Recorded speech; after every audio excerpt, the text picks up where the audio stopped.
ரிஷப ராசி அன்பர்களே, ரிஷப ராசிக்கு சாதகமான நிலையில் சனி பகவான் அடுத்த 2.5 ஆண்டுகள் இருப்பதால் எல்லா விதமான நன்மைகளும் உண்டாகும். அலுவலகத்தில் பதவி உயர்வு, ஊதிய உயர்வு கிடைக்கப் பெறுவீர்கள்.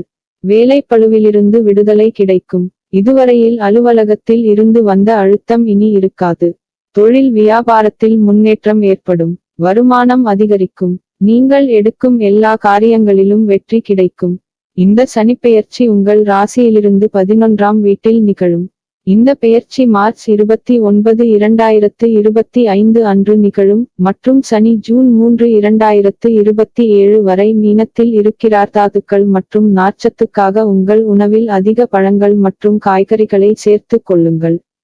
மன அழுத்தத்தை நிர்வகிப்பதற்கும் உங்கள் ஒட்டுமொத்த நல்வாழ்வை மேம்படுத்துவதற்கும் யோகா அல்லது தியானம் போன்ற செயல்களை மேற்கொள்ளுங்கள். விட்டு கொடுத்து அனுசரணையாக நடந்து கொள்வதன் மூலம் இணக்கமான உறவை உருவாக்கிக் கொள்ளலாம். கருத்து வேறுபாடுகள் தற்காலிக மன அழுத்தத்தை ஏற்படுத்தலாம் என்றாலும் உறவு வலுப்பட நீங்கள் உங்கள் துணையுடன் அன்புடனும் ஆதரவுடனும் நடந்து கொள்ள வேண்டும். உங்களின் இந்த அணுகுமுறை உறவை மேம்படுத்தி நிறைவை அளிக்கும். நிதிநிலை. லாபஸ்தானத்தில் சனியின் சஞ்சாரம் காரணமாக உங்கள் பொருளாதார நிலை ஏற்றத்தை அளிக்கலாம். நேர்மறையான பலன் மற்றும் ஆதாயத்தை நீங்கள் காணலாம். என்றாலும் நீங்கள் வரவு செலவுகளை திட்டமிட்டு மேற்கொள்ள வேண்டும். விடாமுயற்சி மற்றும் கடின உழைப்பு மூலம் உங்கள் பொருளாதார இலக்குகளை நீங்கள் அடையலாம். உங்களுக்கு வர வேண்டிய பணம் தாமதமாக வரலாம். என்றாலும் கண்டிப்பாக அது வந்து சேரும் எனலாம். முதலீடுகளை கவனமாக மேற்கொள்ள வேண்டும். யோசித்து செயல்படுவதன் மூலம் சாதகமான பலன்களை காணலாம். மாணவர்கள் கல்வியில் வெற்றி காண விடாமுயற்சியுடன் செயல்பட வேண்டும். மனதை ஒருமுகப்படுத்தி கவனத்தை சிதறவிடாமல் படிக்க வேண்டும். உங்கள் சூழல் படிப்பில் பாதிப்பை ஏற்படுத்தாமல் இருக்குமாறு பார்த்து கொள்ளுங்கள். நீங்கள் அர்ப்பணிப்பு உணர்வுடன் செயல்பட்டால் உங்கள் இலக்குகளை அடையலாம். ஒரு சில மாணவர்கள் தாங்கள் எதிர்பார்த்த கல்லூரியில் இடம் கிடைக்க பெறுவார்கள்.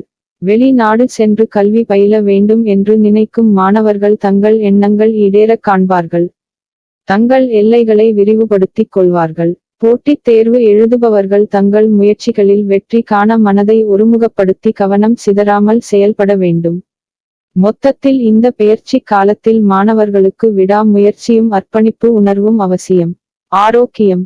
அதிக பணிகள் உங்கள் ஆரோக்கியத்தை பாதிக்க வாய்ப்பு உள்ளது. எனவே முறையான ஓய்வை மேற்கொள்வது அவசியம். மேலும் சிறந்த ஆரோக்கியத்தை தக்க வைக்க உடற்பயிற்சி மேற்கொள்வது நல்லது. நடைப்பயிற்சி, மிதிவண்டி, நீச்சல் அல்லது நடனப் பயிற்சி போன்றவற்றை மேற்கொள்ளலாம். உண்ணும் உணவில் கவனம் செலுத்த வேண்டியது அவசியம். பழங்கள், காய்கறிகள் மற்றும் சிறு தானியங்களை உணவில் சேர்த்துக் கொள்ளுங்கள். பதப்படுத்தப்பட்ட உணவுகள், சர்க்கரை பானங்கள் மற்றும் ஆரோக்கியமற்ற கொழுப்புகளை தவிர்த்து விடுங்கள். அதிகமாக சாப்பிடுவதை தவிருங்கள். நிறைய தண்ணீர் குடிக்க வேண்டும். அத்தியாவசிய வைட்டமின்கள், தாதுக்கள் மற்றும் நார்ச்சத்துக்காக உங்கள் உணவில் அதிக பழங்கள் மற்றும் காய்கறிகளை சேர்த்துக் கொள்ளுங்கள். மன அழுத்தத்தை நிர்வகிப்பதற்கும் உங்கள் ஒட்டுமொத்த நல்வாழ்வை மேம்படுத்துவதற்கும் யோகா அல்லது தியானம் போன்ற செயல்களை மேற்கொள்ளுங்கள். பரிகாரங்கள். சனிக்கிழமைகளில் உடல் ஊனமுற்றவர்களுக்கு உணவு தானம் செய்யுங்கள். ஒவ்வொரு சனிக்கிழமையும் கணபதி, அனுமன் மற்றும் சனி பகவானை பிரார்த்தனை செய்து தினமும் ஹனுமான் சாலிசாவை படிக்கவும் அல்லது கேட்கவும். சனிக்கிழமைகளில் ஏழைகள் மற்றும் வீடற்றவர்களுக்கு போர்வைகள் மற்றும் துணிகளை தானம் செய்யுங்கள்.